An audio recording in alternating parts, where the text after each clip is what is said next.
কিন্তু এর আগে কখনোই ইতালির প্রধানমন্ত্রী বাংলাদেশ সফরে আসেননি। আপনারা একটু ধৈর্য ধরেন, এই বছরের ভিতরেই ইনশাল্লাহ আপনাদের জন্য সুখবর আসবে। সব কিছু ঠিক থাকলে ইতালির প্রধানমন্ত্রী জর্জিয়া মেলোনি আগামী আগস্টের শেষ সপ্তাহের দিকে বাংলাদেশে আসবেন। আজকের পর্বে কথা বলবো সেই বিষয়ে। আসসালামু আলাইকুম সবাইকে, আমি মোহন আছি আপনাদের সাথে। আপনারা দেখছেন যে মোহন। সচিবালয় থেকে জানানো হয়েছে ইতালির প্রধানমন্ত্রী জর্জিয়া মেলোনি খুব শীঘ্রই বলতে আগস্টের শেষ দিকে, আগামী আগস্টের শেষ সপ্তাহের দিকে বাংলাদেশ সফর করবেন।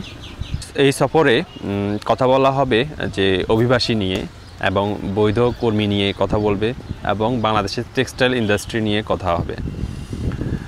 আর সবচেয়ে বড় সুখবর হচ্ছে যে বাংলাদেশের প্রধানমন্ত্রী বেশ কয়েকবার রোম সফর করলো, কিন্তু এর আগে কখনোই ইতালির প্রধানমন্ত্রী বাংলাদেশ সফরে আসেননি।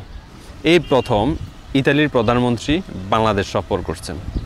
তো এই কারণে আমি অসংখ্য ভিডিওতে, এর আগে অনেকবার আমি বিভিন্ন ভিডিওতে বলেছিলাম যে আপনারা একটু ধৈর্য ধরেন, এই বছরের ভিতরেই ইনশাল্লাহ আপনাদের জন্য সুখবর আসবে।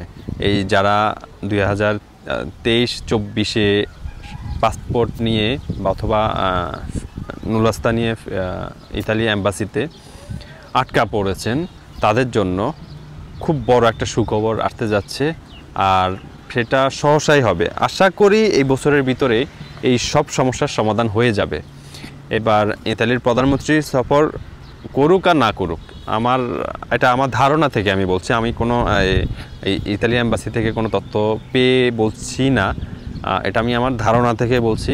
আমার দীর্ঘ অনেক বছরের অভিজ্ঞতা থেকেই বলছি।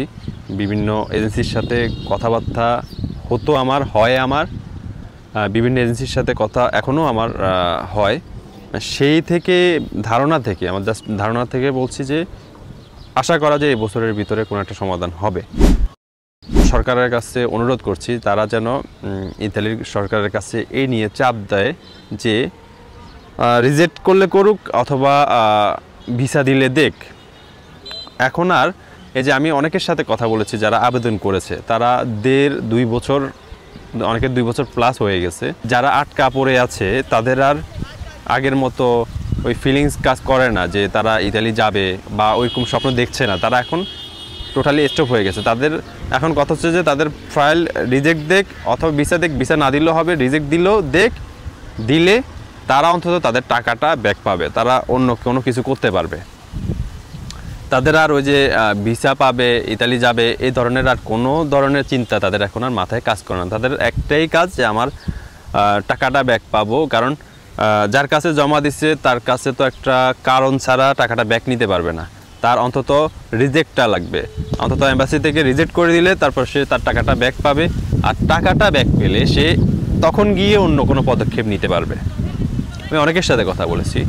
তো আশা করি বাংলাদেশের সরকার অন্তত এই বিষয়টা এই বছরের ভিতরে এটার ফয়সালা করবেন যে অন্তত আপনি ভিসা দেবেন বা না দেবেন সেটা আপনার দেশ, আপনার ইচ্ছা।